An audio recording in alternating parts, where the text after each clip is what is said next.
아멘. 지난번 2주 전 말씀을 기억하실까요? 이스라엘 백성들이 이러저런 많은 짓들을 하고 있는데 그렇게 해서는 살 수가 없다. 하나님께서 그들을 심판하실 것이고 너희는 멸망할 것이다. 그런데 살 수 있는 길이 있다. 유일한 살 길, 그것은 여호와를 찾고 구하는 길이다. 여호와를 찾으라. 여호와를 구하라. 그러면 산다.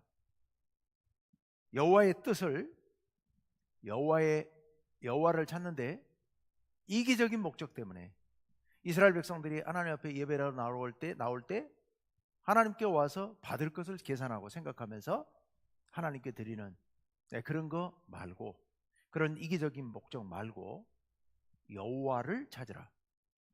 진심으로 여호와 하나님을 찾으라. 그러면 너희가 살 거다. 하나님의 뜻을 분별하고 그 뜻에 순종하라. 그러면 산다. 이게 지난번 말씀이었습니다. 자, 오늘은 이제 그에 이어지는 말씀인데요. 오늘은 여호와의 날에 대한 말씀입니다. 여호와의 날은 이때 이전에 이미 이스라엘 백성들 사이에 있었던 말씀입니다. 여호와께서 이 땅에 전쟁에 개입하셔서 이스라엘 백성들을 대신해서 싸우실 것이고, 그래서 적들을 모두 물리치고 온 세상을 평정하시고 이 땅을 다스리실 것이다. 근데 이 여호와의 날이 나중에 이제 메시아 사상으로 발전하게 돼서 메시아가 오실 것이다. 이렇게 발전하게 됩니다. 오늘날 우리 신앙과 연결해서 본다면 이 여호와의 날은 예수님의 재림의 날과 연결시켜서 생각할 수 있을 겁니다. 자, 오늘 여호와의 날에 대한 말씀들인데요. 18절 상반절 말씀을 한번 읽어봅시다. 다 같이요, 시작. 화 있을진저 여호와의 날을 사모하는 자여. 아멘. 화 있을진저, 요거는 이제 예수님 말씀에도 나와 있습니다만은 요거는 저주 선언입니다. 저주의 심판의 선언, 저주의 선언이에요. 근데 누구에게 화가 있을 것이다? 여호와의 날을 사모하는 자들에게 화가 있을 것이다. 이스라엘 백성들은 여호와의 날, 여호와께서 이스라엘 백성들을 도우러 오시는 날, 그 날을 믿고 그 날을 사모하고 기다리고 있는데, 그런데 아모스가 지금 이런 예언을 하고 있습니다. 아모스 예언은 늘 이렇게 굉장히 역설적이죠. 여호와의 날을 사모하는 자들에게 저주가 있을 것이다. 이런 무서운 얘기를 하고 있습니다. 오늘날로 얘기한다면 예수님의 재림을 기다리는, 너희가 예수님의 재림을 기다리느냐? 그렇게 예수님의 재림을 기다리는 너희에게 저주가 임할 것이다. 이런 내용과 같은 겁니다. 무서운 얘기죠. 이 얘기를 왜 했을까? 아모스가 이스라엘 백성들에게 너희가 돌이키지 않으면 너희를 멸망시킬 것이다. 지난번에 우리가 봤던 것처럼 강적에 의해서, 아수르에 의해서 너희를 멸망시키고 너희를 사방으로 흩어버릴 것이다. 이런 경고의 말씀들을 막 이제 하니까 이스라엘 백성들이 뭐라고 답변을 하느냐? 여호와의 날이 우리에게 임할 것이다. 여호와께서 우리를 도우시러 임하실 것이다. 여호와의 날이 임하면 우리는 온 세상을 다스리게 될 것이다. 이런 얘기를 하면서 아모스의 경고에 호빵기를 끼는 겁니다. 안 듣는 겁니다. 그러자 아모스 하는 얘기가 여호와의 날을 사모하는 너희에게 저주가 임할 것이다.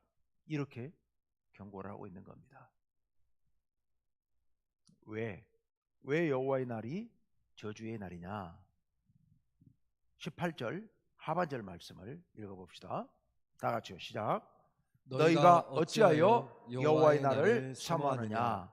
그날은 어둠이요 빛이 아니라.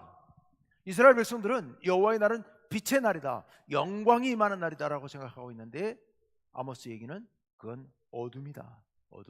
그날은 어둠이다 라고 이야기를 합니다. 그러면서 19절로 넘어갑니다. 바로 이어서 19절 다 같이요. 마치 마치 사람이 사자를 피하다가 곰을 만나거나 혹은 집에 들어가서 손을 벽에 대었다가 뱀에게 물림 같도다. 무서운 얘기지요. 사람이 사자를 피한 거예요. 사자를 피해가지고 내가 사자를 피했노라고 안도할 즈음에 곰을 만나는 거예요. 더 무서운 적을 만나는 거예요.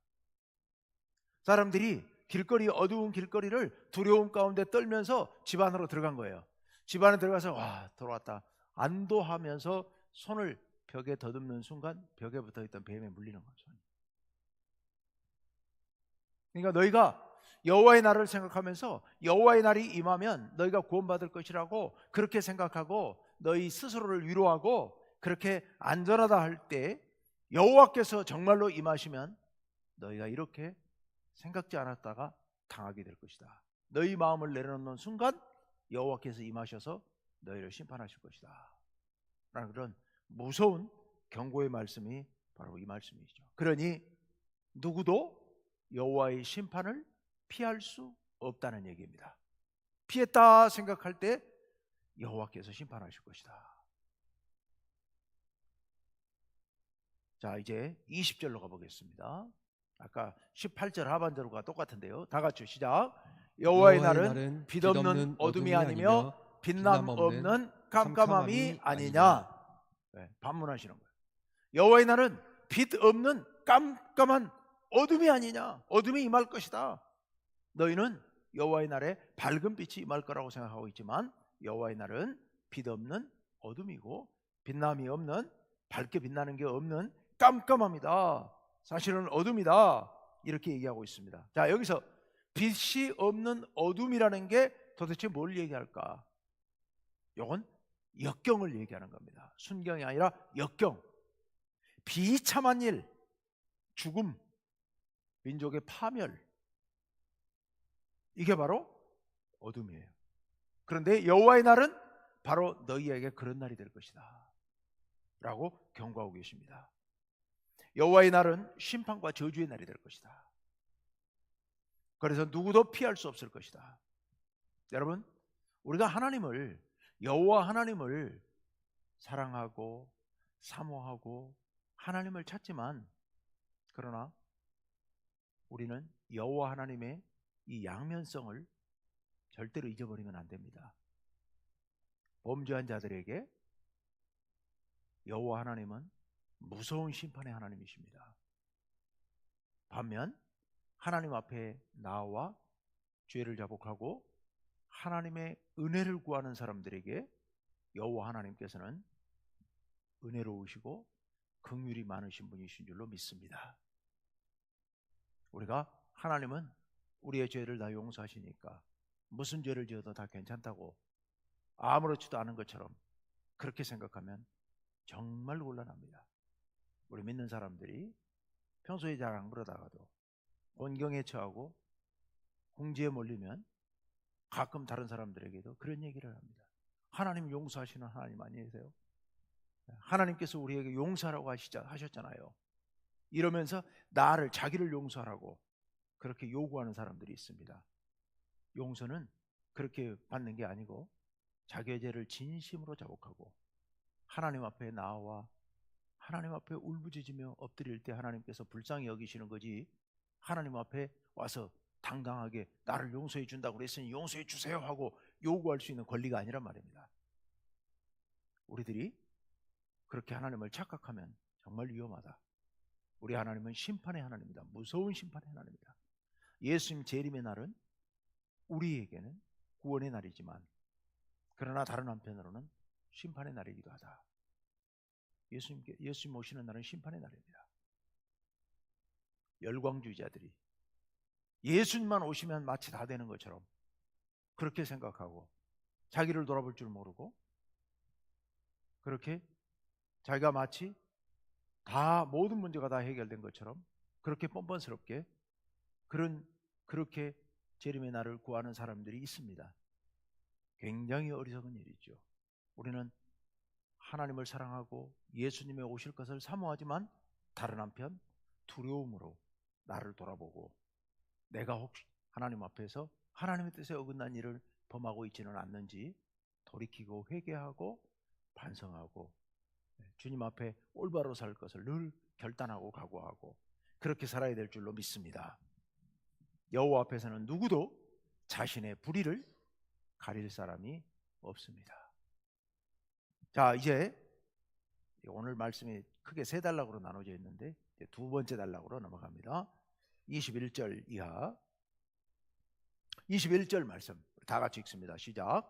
내가 너희 절기들을 미워하여 멸시하며 너희 성회들을 기뻐하지 아니하나니. 아멘.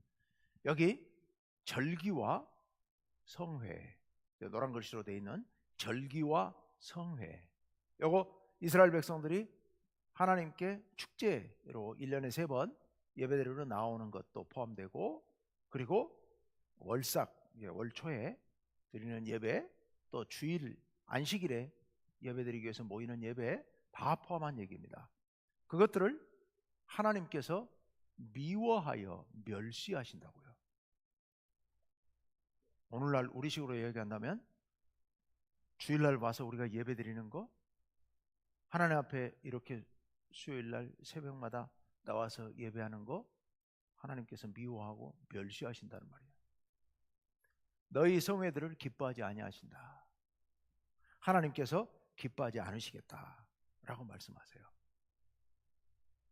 그러면서 여기 22절로 가보겠습니다. 다 같이 시작. 너희가 내게 번제나 소제를 드릴지라도 내가 받지 아니할 것이요 너희의 살진 희생의 화목제도 내가 돌아보지 아니하리라. 아멘. 여호와께서 받지 않으시겠다, 돌아보지 아니하시겠다라고 말씀하세요. 뭐를요? 3가지. 번제, 소제, 화목제. 이스라엘 백성들의 제사의 가장 대표적인 3대 제사예요. 5가지 제사가 있는데 번제, 화제, 여기 번제, 소제, 화목제하고 그 다음에 속죄제, 속건제하고 이렇게 5가지가 있는데, 속죄제, 속건제는 지금 여기서는 뭐 그건 특별한 사유가 있을 때 하는 거니까, 여기서 일반적인 제사 번제, 소제, 화목제 하나님께서 받지 않으시겠다, 돌아보지 아니하시겠다 라고 말씀하십니다. 주로 이제 불에 태워서 하나님께 향기로 올려드리는데 하나님께서 그 냄새가 싫다, 그 냄새가 싫다라고 말씀하십니다. 왜 하나님께서 싫어하실까요? 하나님께서 분명히 명령하셔서 제사를 드리라고 해서 백성들이 제사를 드리는데, 그런데 하나님께서 그거 싫다고 하시는 거예요. 왜요? 하나님의 뜻과 제사를 드리는 그들의 뜻이 전혀 맞지 않으니까요. 하나님과 그들의 삶에 커다란 간격이 있기 때문에 너무 달라서 하나님께서 그건 아니다, 내가 원하는 게 그게 아니다 라고 말씀하고 계시는 겁니다. 이어서 23절 말씀으로 가보겠습니다. 다 같이요. 시작. 내 노랫소리를 내 앞에서 그칠지어다. 내 비파소리도 내가 듣지 아니하리라. 아멘. 노랫소리, 비파소리. 하나님께 예배드릴 때 찬양하는 찬양대가, 구약시대 시편에 보면 찬양대가 굉장히 다수의 찬양대가 하나님 앞에 예배드릴 때 찬양을, 악기를 연주를 하고 노래로 합창을 하고 찬양을 했는데 하나님께서 듣기 싫다는, 시끄럽다, 듣기 싫다 라고 말씀하시는 거야. 왜 그러실까? 왜 이러실까? 여러분, 하나님께서 왜 이런 것을 싫어하실까?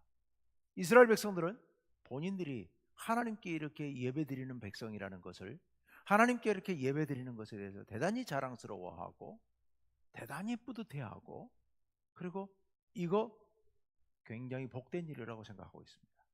이렇게 하나님께 예배드리면 하나님께서 우리들에게 큰 복을 베풀어 주실 것이라고 믿고 있는 거고요. 그런데 하나님께서 생각하신 것은 그게 아니었던 겁니다. 뭘까요? 뭐가 잘못된 걸까요? 여러분, 하나님께서 왜 우리들에게 예배를 명령하셨을까요? 왜 우리들에게 하나님께 제사 드리기를 하나님께서 원하셨을까요? 하나님께서 예배를 드리라, 제사를 드리라 하시는 것은 우리를 보고 싶으셔서요. 우리를 만나고 싶으셔서요. 근데 이스라엘 백성들도 그렇게 하기를 바라는 마음으로요. 여호와 하나님을 뵙고 싶고 만나고 싶고 그 음성을 듣고 싶은 마음에 하나님께 나아오도록 하시려고, 그런 마음을 갖고 하나님께 오도록 하시려고 하나님께서 그렇게 명령을 하셨는데, 이스라엘 백성들은 여호와 하나님께는 관심이 없습니다. 관심이 없고 와서 그렇게 하나님이 시킨 거, 명령하신 거, 그걸 다 이행함으로 인해서 하나님께 받을 복을 계산하고 있는 겁니다. 하나님께 이렇게 예배를 드리면 하나님께서 풍년을 주실 것이고, 하나님께서 많은 자녀를 주실 것이고, 하나님께서 우리들에게 건강을 주실 것이고, 우리가 전쟁에 이겨서 평화롭게 하실 것이고, 우리가 하나님께 예배 드리면 하나님께서 이런 복을 주실 것이라고 하는 그 강한 믿음, 그걸 갖고, 그런 계산을 가지고 하나님 앞에 나오는 겁니다. 어디서 이런 걸 배웠을까요? 원래 하나님 의도는 그게 아니었는데 왜 이스라엘 백성들의 신앙이 이렇게 변질됐을까요? 이게 전형적인 이방인들, 특히 가나안 원주민들의 신앙이에요. 다산 종교, 풍요 종교, 바알 신앙이 그런 거예요. 바알 신앙이 하나님, 그 바알 신에게 제사를 성대하게 이렇게 제사를 드리면 바알 신이 감흥을 해가지고 흐뭇해서 비를 내려주고 풍년이 들게 하고 건강하게 하고 전쟁을 이기게 만들고 뭐 그런다고 이스라엘 그 원주민들이, 가나안 원주민들이 그렇게 살았거든요. 근데 그들의 우상 숭배 전통을 배운 거예요. 그들에게 그 모습을 본받은 거예요. 그들이 그렇게 풍년이 들게 해달라고 그렇게 빌면서, 아, 이 풍년이 우리 신이 감동해서 이렇게 내렸다고 하니까 그 말을 듣고 솔깃해진 거예요. 아, 그래 그러면 좋지, 우리도 그렇게 하자. 하나님 앞에 나가서 이렇게 예배를 드리면 하나님께서 우리에게 복을 주실 거야 라는 그 믿음. 내가 하나님 앞에 나오지 않으면 하나님이 나에게 벌 주실지 모르니까 그 체면치레로 하나님 앞에 의무를 이행하는 마음으로 나오고 하나님께 더 정성스럽게 예배를 드리면 하나님께서 더 복을 주실 것이라고 믿고 그대로 행동하는 그들, 하나님께서 그 싫다는, 나 너희들하고 거래하고 싶은 마음이 추워도 없다, 눈곱 한 건도 없다, 내가 고기 태우는 그 냄새가 맡고 싶어서 너희들에게 제사 드리라고 한 게 아니지 않느냐는, 하나님께서는 진심으로 이스라엘 백성들과 서로 사랑으로 만나기를 원하십니다. 서로 사랑으로 믿고 의지하고 순종하는 그런 관계를 원하신 겁니다. 하나님은 그걸 원하고 계세요. 오늘날도 마찬가지입니다. 오늘날 우리도 제가 누누이 정말 귀에 못이 박히도록 얘기하는 게, 신앙은 관계입니다. 하나님과의 관계이고 이웃과의 관계예요. 하나님과의 관계가 살아있지 못하면, 하나님과의 관계가 점점 더 가까워지지 않으면 우리의 신앙은 멈춰 있는 거고, 우리의 신앙은 죽은 거고, 우리의 신앙은 어린아이 신앙이 머물러 있는 겁니다. 우리의 신앙은 계속 하나님과 점점 더 가까워져야 되고, 그것을 사모해야 됩니다. 하나님과 만남을, 하나님과의 관계가 회복되기를, 하나님과 더 좋은 관계를 맺어가기를 늘 사모하고 그것을 소망하고 그걸 찾아야 되는 겁니다. 그게 우리의 신앙인 거죠. 근데 거기에서 벗어나 버리면, 그래서 엉뚱한 생각들을 하고 있게 되면, 그렇죠. 교회 와서 보면 사람들이 모여 있다 보니까 뭐 사람들끼리 모여서 재밌게 뭐 이런 활동도 하고 저런 활동도 하고 사람도 만나고 서로 사귀기도 하고 또 섬기기도 하고, 뭐 교회 오면 또 신앙생활하면 하나님께서 나를 보호해 주실 것 같아서 마음도 편안해지고, 교회 오면 뭐 좋은 소리도 듣고, 아니 뭐 그런 이상한 엉뚱한 그런 목적들이 우리의 삶을 지배해버리는 겁니다. 우리의 신앙을 지배해버리는 겁니다. 전혀 그건 아니잖아요. 그건 아니잖아요. 오늘 하나님께서 너희가 드리는 제사 내가 싫어한다, 혐오스럽다, 냄새도 맡기 싫다, 그 너희들의 음악 소리 듣기도 싫다, 하나님은 그렇게 말씀하시는 겁니다. 하나님이 우리에게 원하시는 것은 우리 자신이다. 우리 자신이고 우리의 마음이다. 우리를 사랑하시니까요. 우리를 사랑하시니까요. 하나님을 대할 때 이방인들이 우상 대하듯이 그렇게 하나님을 대하는 것 대단히 위험한 일이다. 하나님께 나와 하나님의 뜻을 묻고 하나님을 생각하고 하나님의 마음을 헤아리면서 그 뜻에 따라 살아가야 된다. 자, 그렇다면 하나님께서 진심으로 원하시는 건 뭘까? 24절을 봐야 되는데 순서를 바꿔서 25절부터 먼저 보는 게 맞겠습니다. 25절로 갑니다. 25절 다 같이 시작. 이스라엘 족속아, 너희가 40년 동안 광야에서 희생과 소제물을 내게 드렸느냐? 이건 하나님께서 질문하시는 거예요. 이스라엘 족속아, 너희가 40년 동안 광야에서, 여러분 광야 40년 그럼 뭐예요? 모세 출애굽 직후에 광야 생활 40년, 이스라엘 백성들이 그들의 신앙, 그들의 삶의 모델로 여기고 있는 가장 이상적 상태, 그게 광야 생활이었거든요. 광야 40년. 그 이스라엘 백성들이 최고의 이상적 신앙 생활로 보았던 그 광야 40년 동안 하나님께 희생제사, 즉 번제, 화제, 희생제사와 소제를 하나님께 드렸느냐? 내게 드렸느냐라고 하나님께서 물으세요. 내게 드렸느냐? 요거는 무슨 의미겠어요? 안 드렸다는 얘기죠. 아니, 하나님께서 모세에게 시내산 밑에서 이러이러한 제사를 드리라고 쫙 명령해서 율법서에 그 제사가 자세히 기록되어 있는데 광야 때, 광야 생활 때 그걸 안 드렸다고요? 네, 안 드린 것 같아요. 정확하게 드렸는지 안 드렸는지 기록은 나와 있지 않지만 이 말씀은 안 드렸다는 얘기예요. 왜 안 드렸을까요? 드릴 수가 없었죠. 농사를 지어야 소제를 드리죠. 가루를 빻아가지고 이 가루를 갖고 하나님께 드려야 되는데 뭐 농사를 지어야 뭐 곡식이 있고 그래야 소제를 드리는데 못 드리는 거 없어서, 가축을 쳐야 되는데 광야에서 가축이 뭐 있기는 있겠지만 그 얼마나 가축이 있었겠습니까? 그래서 율법서에 나와 있는 제사의 예법들은 사실은 가나안 정착이 된 뒤에 실행하라고 미리 말씀하신 것이죠. 그래서 광야 때는 없어서 아예 못 드렸던 것 같아요. 못 드렸던 것 같아요. 그래서 이렇게 질문하고 있습니다. 40년 동안 너희 조상들이 드렸냐? 그래서 너희 조상들이 그렇게 모범적인 신앙생활을 했느냐? 그건 아니다라는 말씀을 하고 계시는 겁니다. 안 드렸다. 그러니까 소제나 희생제가 이게 중요한 게 아니다.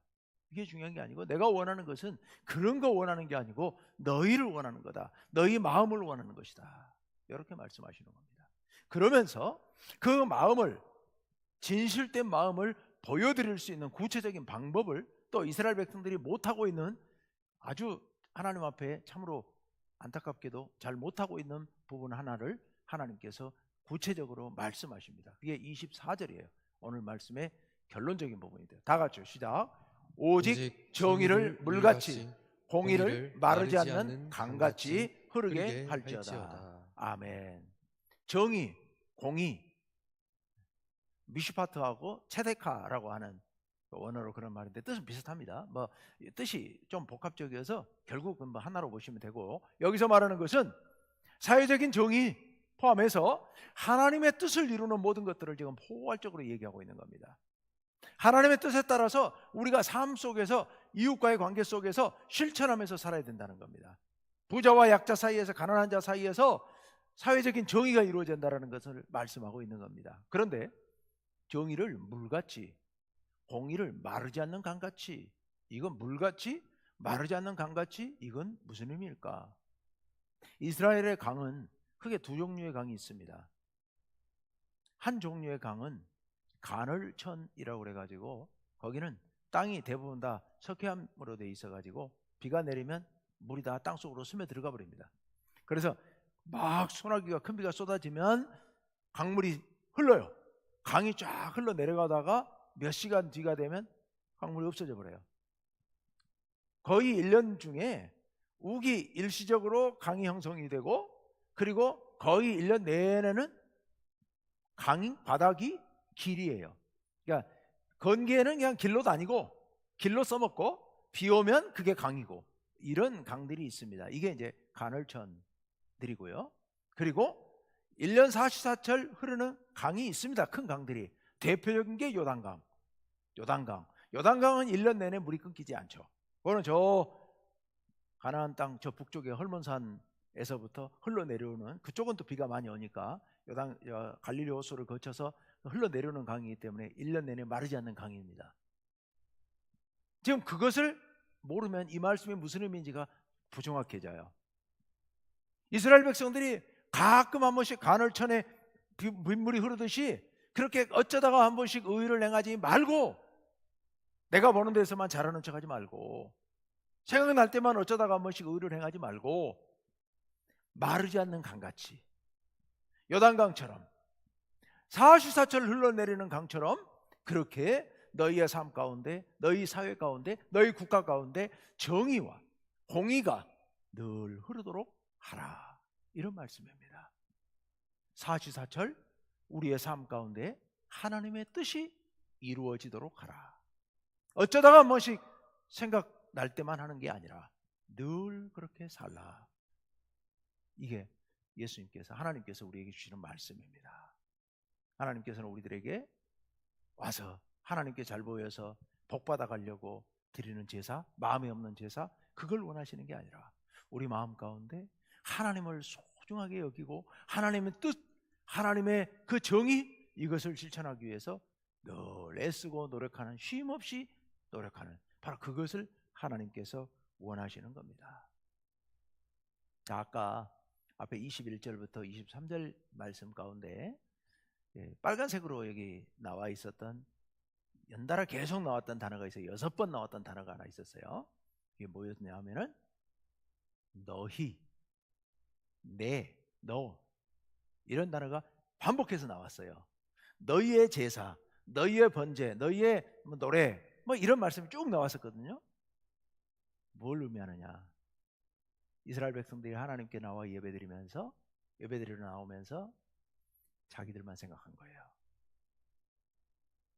내 제사, 내 노래, 내 예배, 모든 게 자기 중심이었던 거예요. 자기를 위한 예배, 자기 중심적인 예배. 그게 아니라 여기 하나님의 정의, 하나님의 공의, 이것을 행하는 것이 주님의 백성들의 할 일이다.